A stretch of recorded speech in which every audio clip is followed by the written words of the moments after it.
The green rush is real. From lawmakers and investment bankers to CEOs and investors, we'll look at how people are transforming cannabis from the shadows of the black market into a cash crop that draws in cannapreneurs from Hollywood to Wall Street. Here to help you navigate the business of cannabis, please welcome Louis Goldberg and Ann Donahoe. Brought to you by KCSA Strategic Communications. Welcome to The Green Rush. I'm Ann Donahoe here with Louis Goldberg, and today we have the pleasure of speaking with one of the true pioneers in the industry. He sits squarely at the intersection of cannabis and media, Ricardo Baca. He's one of the most well-known reporters and thought leaders in the space. He's best known for becoming the first full-time cannabis editor for the Denver Post. But before we dive into our chat with Ricardo, we wanted to remind you to subscribe to The Green Rush and let us know what you think. Feel free to rate and review it on iTunes, Stitcher, or wherever you get your pods from. We also wanted to note a change in our social media channels. We are no longer Green Rush Comms. We are now at KCSA_cannabis. That's at KCSA_cannabis on both Twitter and Instagram. All of our great content is there, but we're just under a brand new name. Okay, so on to Ricardo.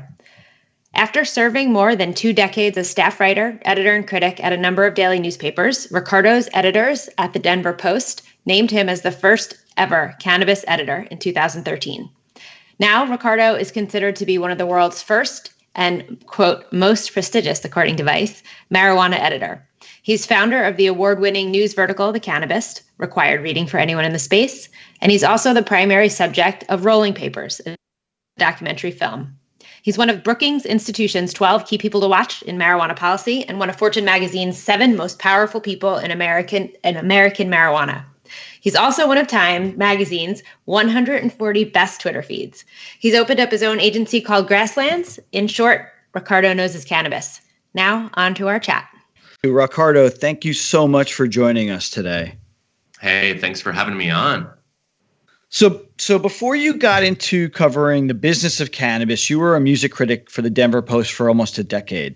How did covering bands and being a critic, or like I'm a big fan of movies, in Almost Famous, they called the music critics there the enemy. So how did being the enemy prepare you for covering cannabis? I think modern criticism in American newspapers is really such an important entity that we're losing. As journalism is under attack and it's losing funding, and my old newspaper is owned by a hedge fund in New York City that's not treating it well at all. I think it was so valuable to have that experience as a critic because I just loved how honest you had the opportunity to be.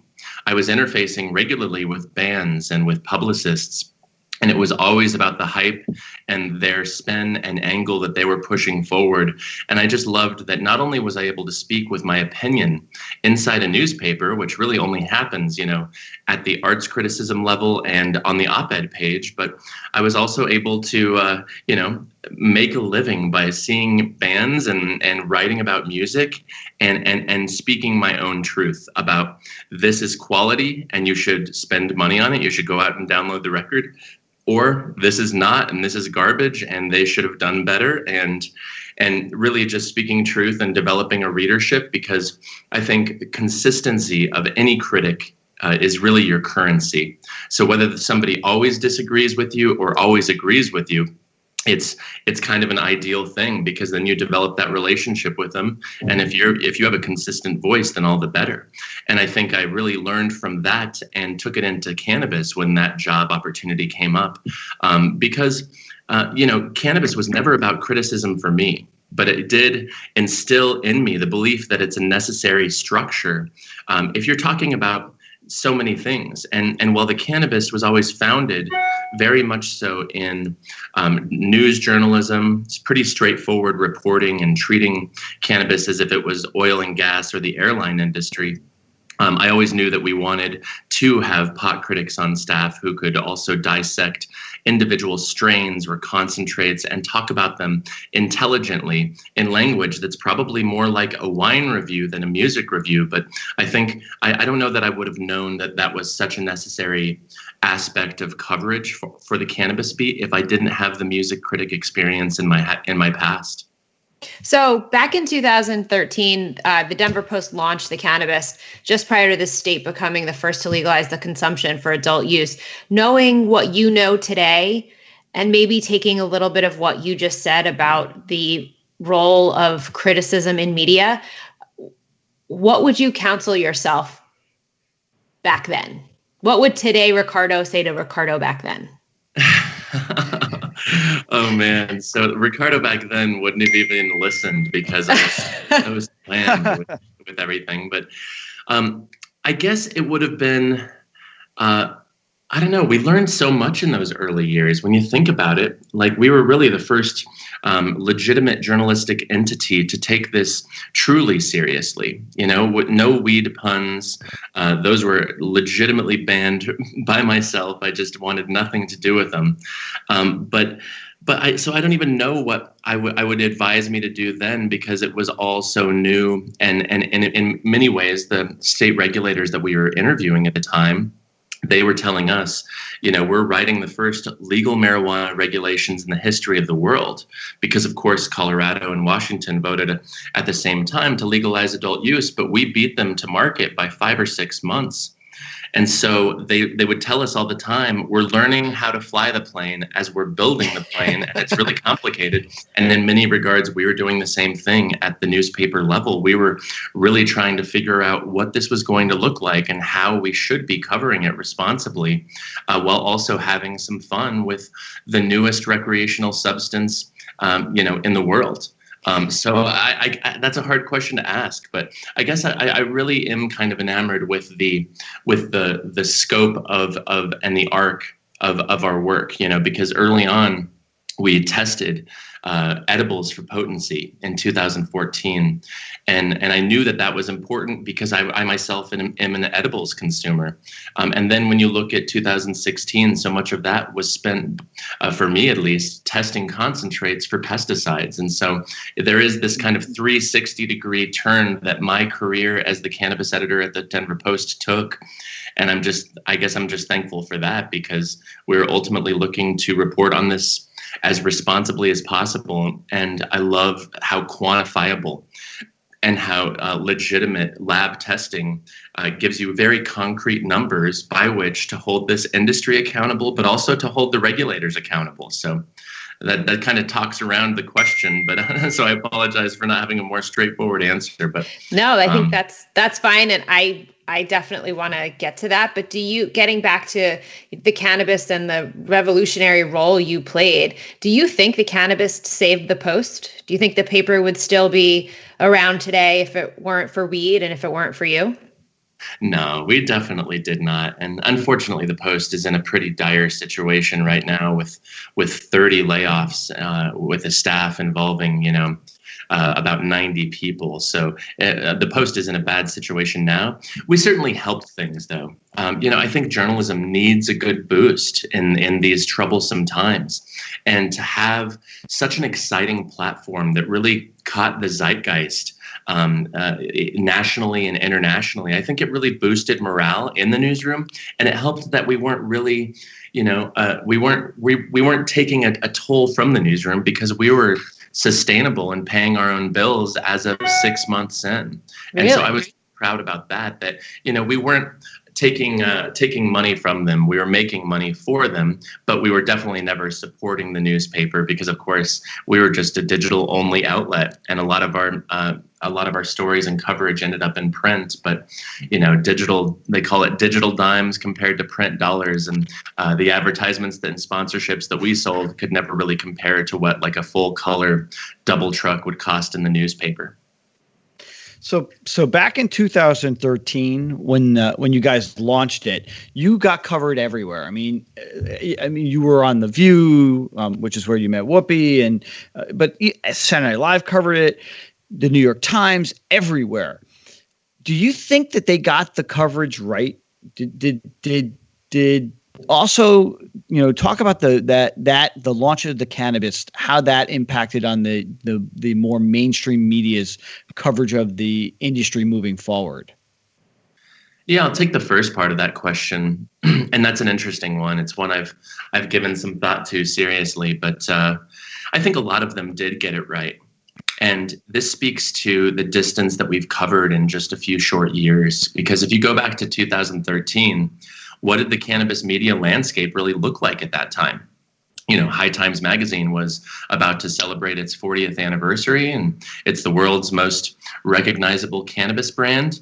But when you look at what was being covered in mainstream dailies, there was some legitimate journalism being done around different medical systems throughout the U.S. It was still infiltrated by a bunch of propaganda. Government-rooted 1930s, 1970s misinformation. And I was as guilty as anybody else was. Granted, I wasn't writing about drugs or drug policy or cannabis, but I certainly held those beliefs that were taught to me throughout elementary school, middle school, about marijuana being a more dangerous drug than heroin, and don't touch it because if you do, you're never going to stop. And I mean, I was just an innocent kid who ate all that stuff up. So when I got the job, I remember talking to all the most important activists on each side of the issue, and I was going out. Wait, but you're an edibles guy, so was that before or after your first brownie? This was way before. But, back in 2013, as I was getting my footing, I remember going out for drinks with Mason Tvert, who is one of the primary activists who got adult use legalized in Colorado. And his tagline was marijuana is safer than alcohol. And he said it every time he was given the opportunity to. And it found its way into print and broadcast and really the American psyche. And I remember before meeting him, it was important to me to go out and say, doing my own research and finding out, is this true that marijuana is safer than alcohol? Because that's certainly not what I was taught. And I remember five minutes of research, on the Center for Disease Control and the NIDA, the National Institute of Drug Abuse. And I very quickly realized that marijuana is generally safer than alcohol and a whole lot less deadly. And I think that kind of forced me to push the reset button. I just realized that I had been lied to for so long, and I recognized that I needed to do a more responsible job in covering this than a lot of the media. So getting back to your question, certainly the New York Times story, I think that was pretty legit. They inevitably focused on a lot of the jokes being made about a major metropolitan daily newspaper appointing a marijuana editor, having a marijuana section, investing these funds. I was on the Colbert Report, and certainly you expect the jokes to come there. And then there was less desirable coverage, less respectable coverage. And I don't really hold it against them because I think, we just knew so little back then. And even though we still know a lot less about the plant than we actually know now in 2018, at least we've progressed so much that at least the national psyche has changed. We know that prohibition does more harm than legalization and is more dangerous than legalization. And recreational should be the law of the land federally. And I think you start to see a more realistic and modern approach in the way that American media covers this subject matter. And I'm so proud of that and so thankful of that because, if I can do nothing else, I just want to spread good information. And that's always been my goal as a journalist and now as a marketer. And that's very much my goal. And I think we have always done that on this subject. And I guess you asked there's a second part of the question, but I forget. We'll come back to, well, don't worry about it. We'll come back to that. I guess, and I'll do it. We'll come back after this break. More Green Rush coming up after we roll through our sponsors. Oh, let the marijuana llama tell you something now about a game for your phone gonna make you say, wow! The game's about the game of growing cannabis for cash. Grow the seed, sell the bud, put the savings in the stash. Little by little, your empire grows large. Put the big celebrities inside your entourage. You can choose to play with Snoop or me or Cheech and Chong, Cypress Hill, Willie Nelson, Wiz Khalifa with the bong. The name of the game is Hemp Inc., that's the point. Download and play while you light yourself a joint. The business of cannabis should be no crime. Hemp Inc. is even hot-proofed by the man who run High Times. Oh yeah? Get it on Android and iOS today. Marijuana llama out. Got to tend to me own crops, you know. Money don't make itself. Hemp Inc. Strainwise Consulting is the most sought-after consulting company for cannabis business applications and management contracts. We consulted on the first recreational license in the world and have had an over 95% success rate on applications submitted. The industry is growing at such an exponential rate that building a powerful and lasting cannabis business is a #1 priority. Here's Strainwise's Sean Eubanks. In our first 5 years, we branded and supported 9 medical and recreational marijuana dispensaries and approximately 160,000 square feet of sophisticated and efficient product cultivation. Strainwise Consulting has the experience and expertise to guide you through the process. Introducing Blue Moon CBD, straight from the bluegrass of Kentucky. With our special nano-emulsion process, you'll not only get the best CBD available, you'll get more of it. Not all CBD is the same. It's your body. It's your choice. Get relief from inflammation, anxiety, and stress. Go to www.bluemoonhemp.com and use code HEMP420 for a 20% discount on your order. Balance your body. Balance your life. Make it Blue Moon CBD. Chronicling the latest cannabis industry news and headlines, Dave Inman welcomes you to the state of cannabis. Tuesdays on demand, only on Cannabisradio.com. Banking and Buzz, understanding the business of cannabis. Welcome back to The Green Rush, only on Cannabisradio.com. We are back with Ricardo Baca, one of the most influential thought leaders, journalists, and marketers in the cannabis space, and you're listening to The Green Rush. So the second part of that question was, you gave permission to a lot of other journalists to treat cannabis as a serious industry and requiring serious investigations and treating it just like anybody else. But that was 5 years ago. How do you think the media is doing in terms of covering cannabis from a serious perspective now? I think if we're talking about legitimate media, we're seeing a lot of good coverage out there.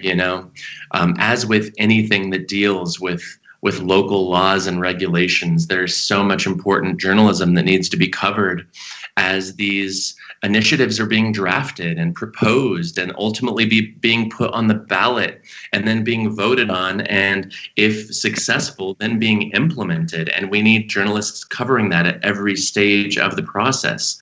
And then once it's implemented, then, a wide array of stories pops up that needs to be covered in each of these individual markets, because as you guys have discussed on the program before, this is a federally illegal substance, and, whatever's sold in each state has to be grown and produced in that state. And so every market is vastly different. And so it's funny because we went through this at the Denver Post in 2014, where we were brainstorming ideas and talking about, okay, well, what does it look like for laboratory testing? What does it look like for these regulations that were drafted last year in terms of how they're being implemented? What does this mean for a cannabis business filing bankruptcy or laying off employees? How does that differ given that federal laws are what they are? And of course, there's banking, there's IRS Code 280E, there's a multitude of important things that need to be discussed in every different state and so many of these larger municipalities. And so I think there's a lot of good journalism being done.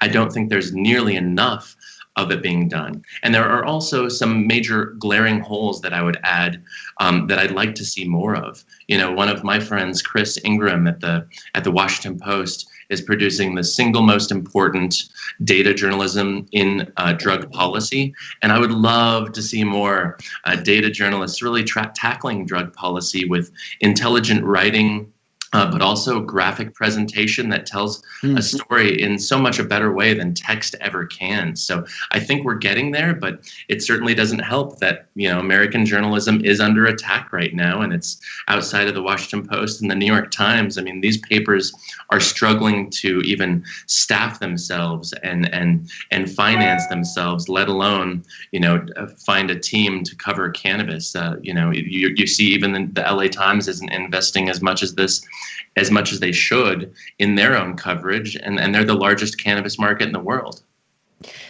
So let's pivot from talking about media for a second and talk about the culture of cannabis. You sit at this really cool and interesting intersection of pop culture and cannabis. Are you seeing it become more normalized in our culture? I mean, as people are reading and consuming this new beat of media, are you seeing it work in creating this, not so forbidden fruit anymore, or not so, stigmatized, 100%. anymore? Oh, yeah. And what's so fun about this state by state market with all of these individual and very different regulatory systems too, and histories, is you go to California and you see how normalized it is there, and it's unbelievable. I mean, by far the most normalized state in the union. I remember sitting at a bar in 2014 in San Francisco, and a guy just like struck up a conversation with me, and less than 3 minutes later, he's telling me all about how he just discovered dabbing and loves concentrates. I've never met this human, and he had no problem going forward and saying, "Oh yeah, I love dabbing, and yeah, I have this really great concentrate, and it's solventless," and that's not even happening in Colorado right now, I would argue. Of course, California is home to the oldest medical market in the states, and we're home to the first regulated medical market and regulated adult use market here in Colorado. So I think it one of the most interesting things of being in Denver for not only my entire life, but these last few years, has been watching normalization take hold. And that's not only in societal beliefs and mores and structures, but it really is just kind of becoming normal. And I think that's exactly where we need to be, because we screwed up drug policy so bad, our ancestors. and now is our opportunity to our ancestors are our parents. We don't even have to go that far back. True. Absolutely true. But I think in many cases our parents were just repeating what they were told. Yep. So you saw it all happen real time, and Colorado and Washington were contemporaneous. But the Washington market never, I mean, it's a big and robust market, but it has not had the political or cultural impact that Colorado has had. Why do you think that is? It's something we talked about all the time in 14 and 15, and we were just wondering why every single headline that came out about cannabis, good and bad, was coming out of Colorado and not Washington. I think they're obviously different regulatory models. Washington took a different approach on so many fronts. From the flower that you buy at the dispensary is prepackaged, to their lack of home grow regulations. Whereas we can grow 6 to 12 plants here. But I don't think that's enough to justify this strange disconnect, because every time, Maureen Dowd wasn't going to Seattle, she was going to Denver. And when you had some of those early tragic instances that involved young people dying, oftentimes because of, the interaction between cannabis and another substance, or between cannabis and mental illness, that was happening in Colorado and not Washington. So we never came up with a definitive answer other than, we did implement January 1st, and they implemented in mid-July. So we just had that 5.5 month head start. And that turned out to be pretty substantive.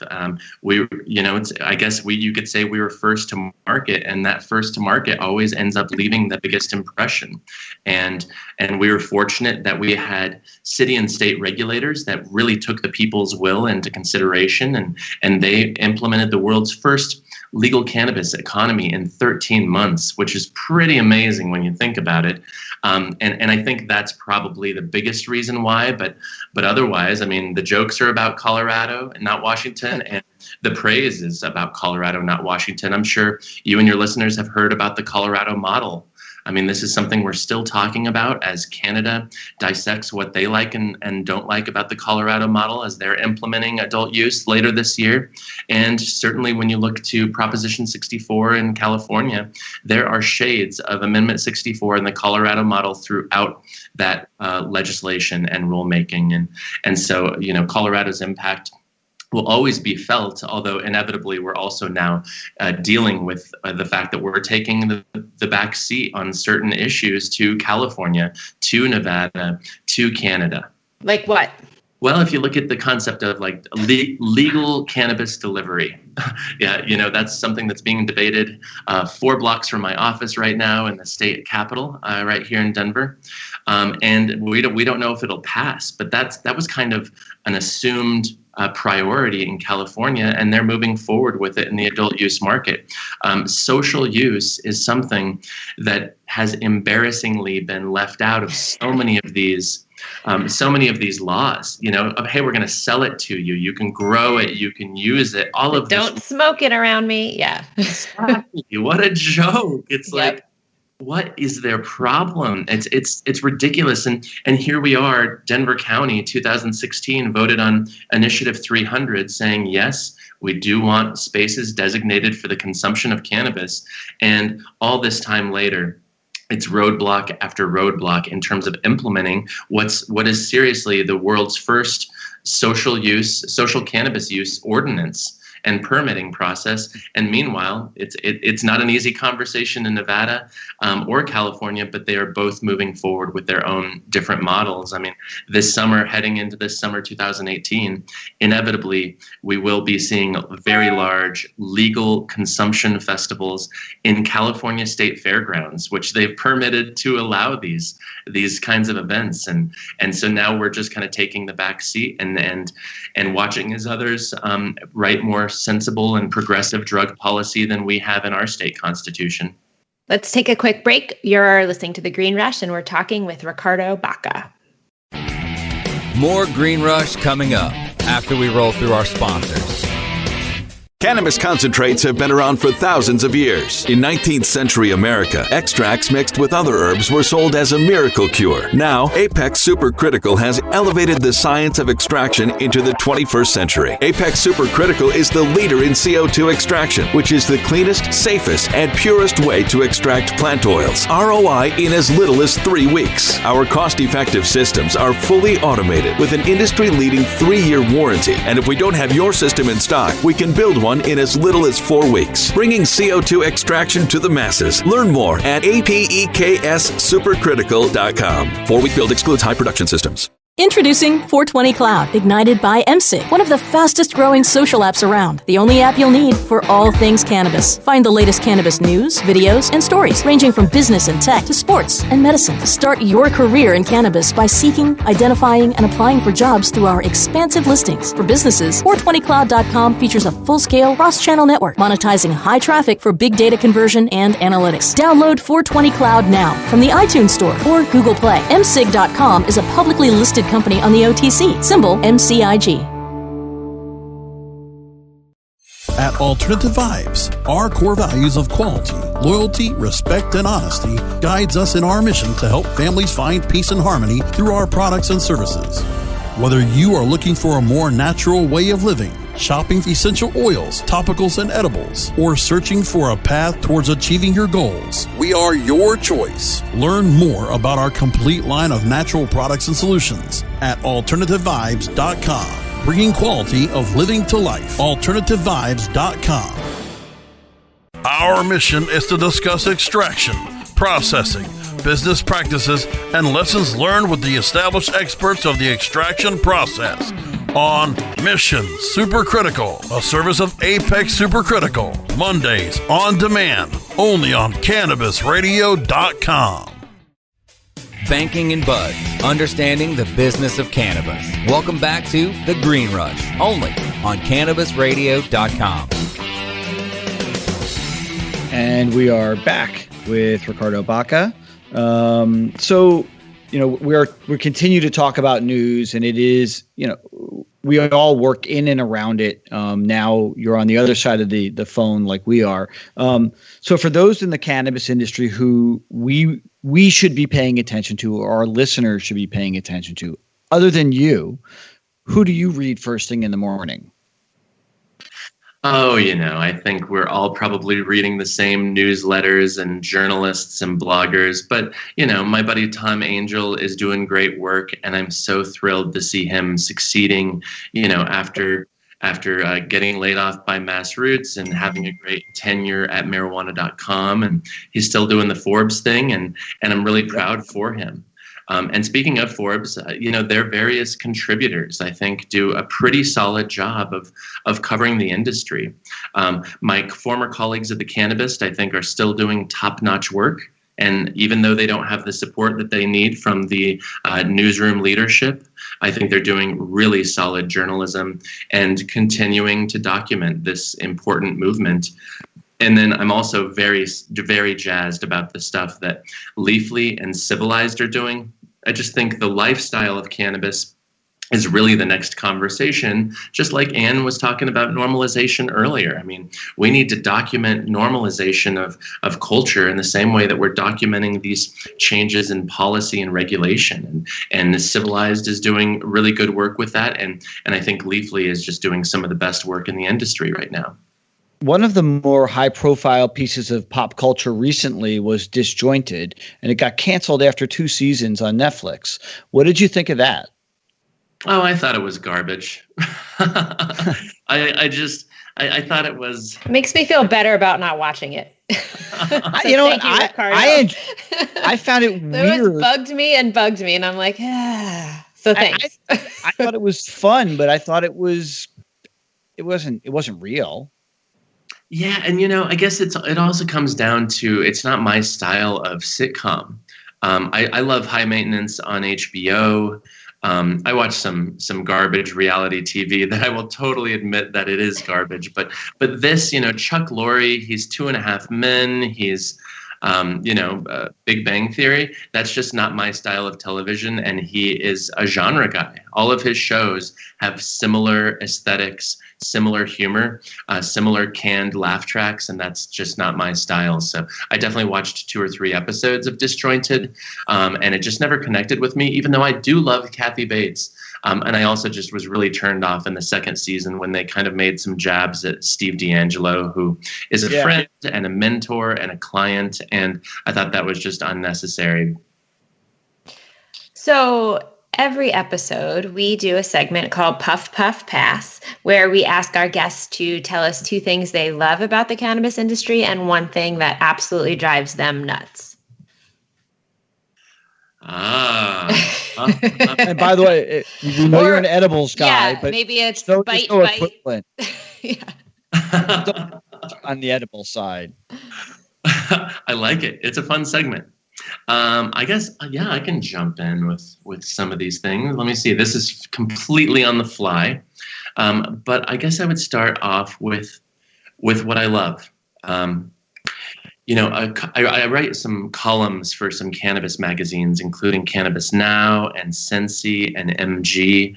And I love that interaction with readers, and it's a great opportunity to opine on whatever I'm thinking about. But a couple months ago for my Sensi column, I wrote a column that was really a love letter to these entrepreneurs. And the entrepreneurs who are getting in now, who are seeing opportunities and niches that need to be filled in this industry, but especially the entrepreneurs who back in the 90s or the 2000s, 2008, 2009 in Denver, took great risk upon themselves and did it anyway against the advice of pretty much everybody, including their own governments. And they went for it. And they've created some of the most meaningful names and brands and businesses in the industry. And so that's one thing I love. These entrepreneurs have guts, they have gumption, and they have passion. And I'm so thankful to work alongside them. And it was also a pleasure covering them, is a pleasure covering them from my journalism.